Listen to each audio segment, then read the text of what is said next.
Hello student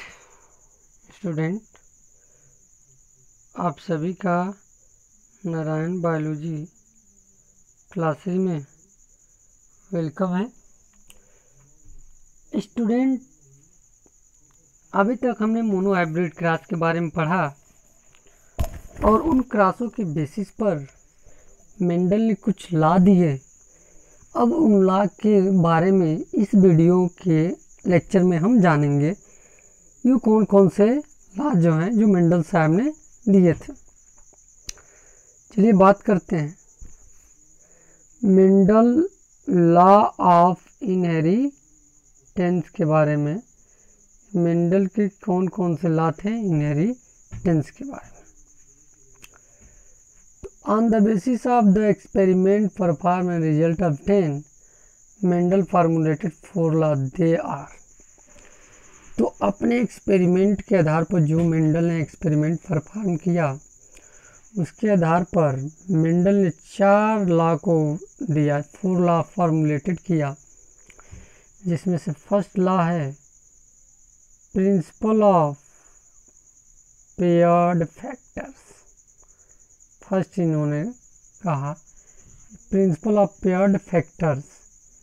paired factors क्या है उसके बारे में जानते हैं। तो इन्होंने कहा कि किसी भी इंडिविजुअल में जो प्रत्येक कैरेक्टर है वह 2 फैक्टर के द्वारा गवर्न किया जाता है। मेंडल साहब ने फैक्टर कहा, जिन तो बहुत लेटेस्ट टर्म है जो बाद में यूज किया गया। इन्होंने कहा कि कोई भी कैरेक्टर किसी इंडिविजुअल में 2 फैक्टर के द्वारा क्या किया जाता है, गवर्न किया जाता है। अब ये जो दोनों फैक्टर्स हैं, प्रत्येक फैक्टर को हम एलील कहते हैं या एलीलोमार्फ कहते हैं। अगर किसी इंडिविजुअल में सिमिलर टाइप के एलील हैं तो उसे हम होमोजाइगस बोलेंगे, जैसे कैपिटल टी। और अगर किसी इंडिविजुअल में अलग टाइप के एलील्स हैं तो उसे हम हेट्रोजाइगस बोलेंगे, जैसे कैपिटल टी और स्मॉल टी 2 अलग टाइप के एलील्स हैं।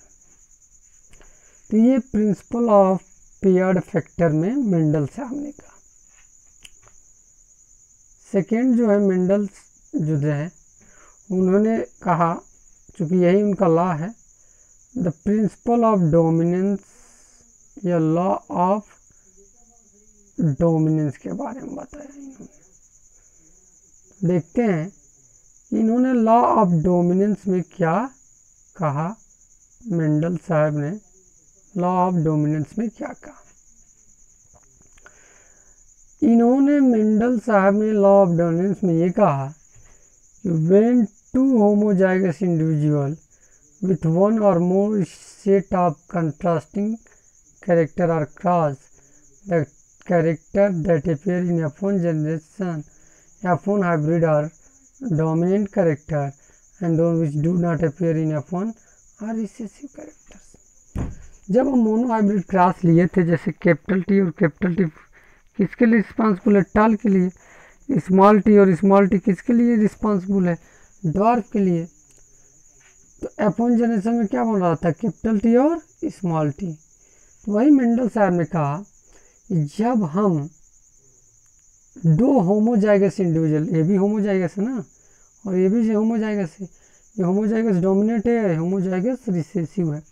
तो मेंडल ने कहा कि अगर हम 2 होमोजाइगस इंडिविजुअल में क्रॉस कराएं, चाहे उनके पास एक सेट ऑफ जीन हो, 2 सेट ऑफ जीन हो या जितने भी सेट ऑफ जीन हो, तो F1 जनरेशन में जो कैरेक्टर शो होते हैं, दिखते हैं, उनको डोमिनेंट कैरेक्टर कहते हैं।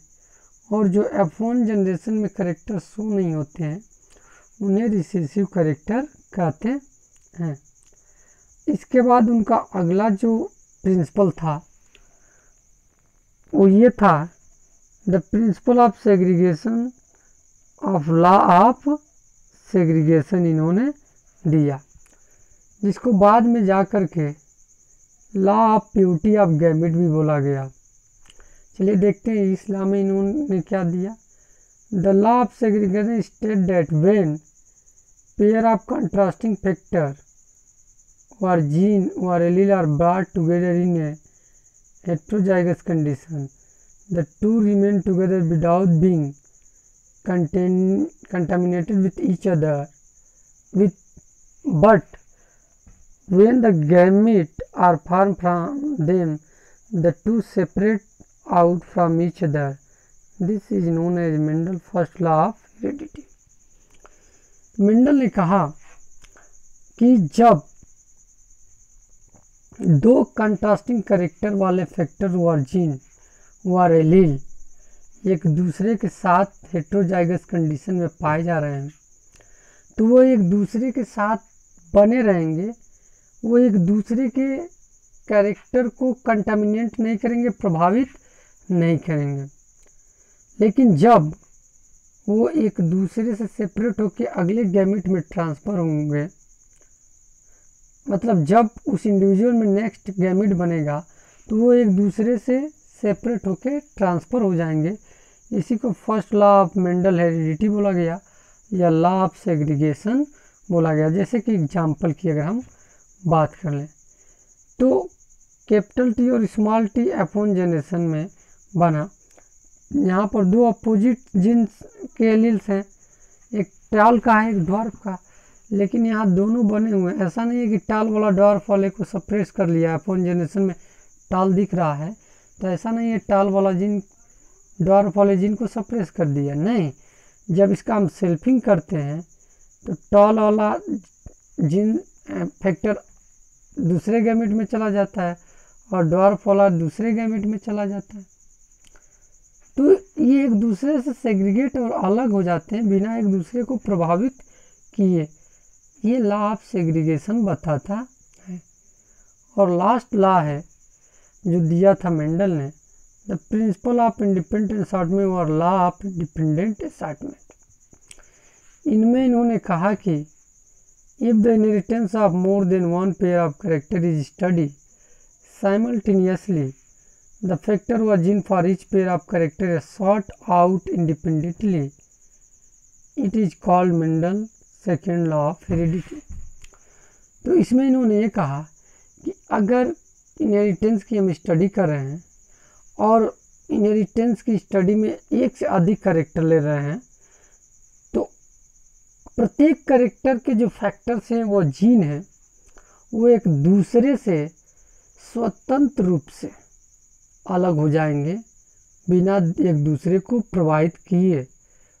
तो इसे हम बोलते हैं लॉ ऑफ इंडिपेंडेंट असॉर्टमेंट व Mendel second law of heredity. Mendel first law of heredity है क्या है, लॉ ऑफ सेग्रीगेशन। तो तीन लॉ मेंडल साहब ने दिया, law of dominance, law of segregation और लॉ ऑफ इंडिपेंडेंट असॉर्टमेंट, इसके बारे में अभी तक हमने पढ़ा। Thanks very much for watching the video.